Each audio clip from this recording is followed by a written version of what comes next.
Alors maintenant, la relation, la relation MVC et l'architecture J2E. En fait, c'est pas une architecture, c'est un ensemble de spécifications. Donc je rappelle que le J2E est un ensemble de spécifications pour un serveur. Ça marche. En fait, deux grandes parties serveur sont à distinguer. Il y a partie web et il y a partie serveur. En fait, il y a partie web qui englobe le vieux contrôleur. Il y a partie serveur qui englobe DO et service. Ça marche. DO et service, c'est EGB. Ça marche. EGB en collaboration avec GPA. Pour un parti vieux contrôleur, c'est plutôt GSF. En fait, il y a d'autres technologies qui permettent l'implémentation d'un vieux contrôleur. Spring MVC est un exemple. GSP Servlet est un exemple. Je sais pas. C'est pas. Stro2C c'est un exemple. Et les exemples sont multiples. Donc, pour GSF, la partie cliente,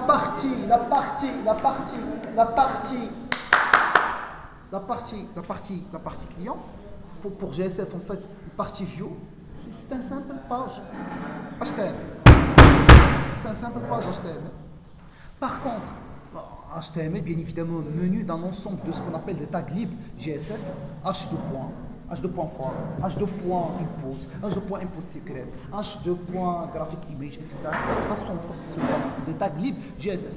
Mais en plus de ça, il y a ce qu'on appelle un LGSF, Expression Language de GSF.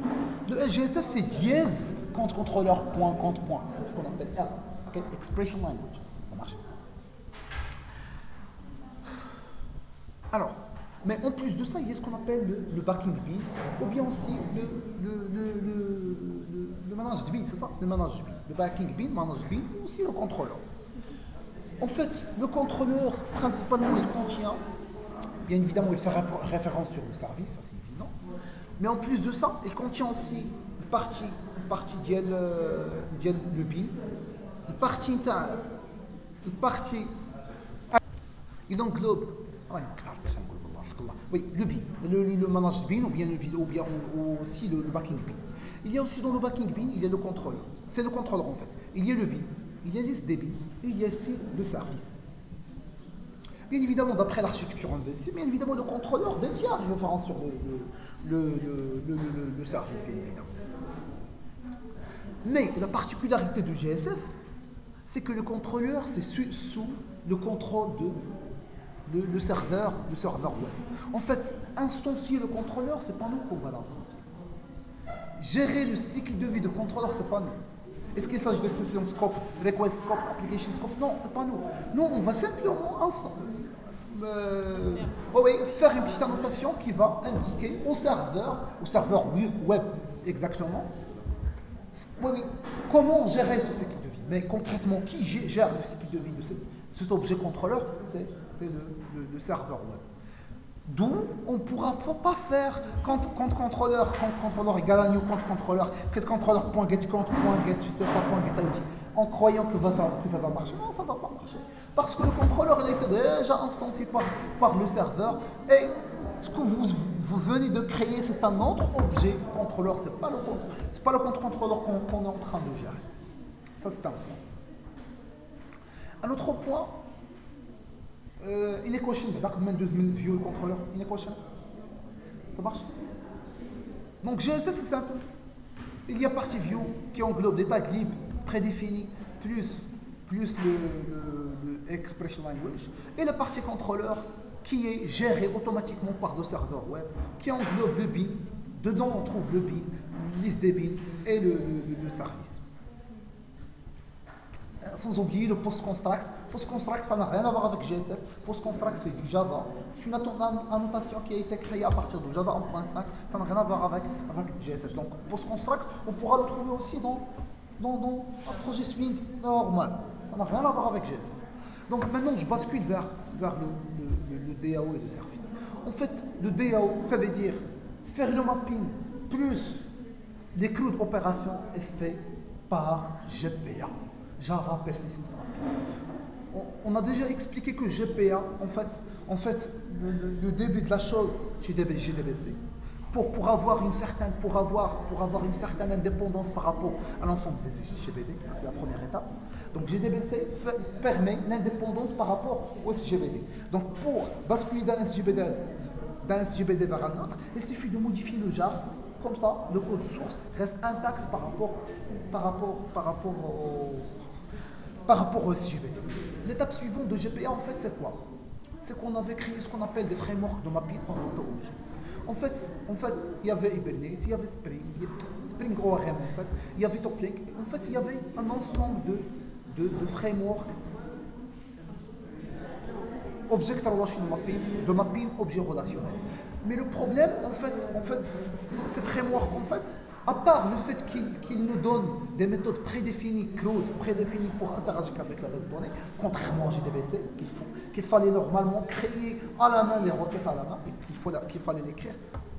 Parce que Connect BD qu'on a déjà travaillé avec, ce n'est pas une classe de JDBC, c'est juste une classe que j'avais créée pour se débarrasser des méthodes classiques. Mais normalement, il fallait écrire les requêtes noir sur blanc. Ça, c'est la première étape. Donc, JDBC, par les limites de JDBC, qui ne fournit pas les méthodes prédéfinies. Donc, ici, les frameworks de mapping, les frameworks de ORM, vraiment, ça ont été puissants puisqu'ils nous fournissent un ensemble de méthodes prédéfinies.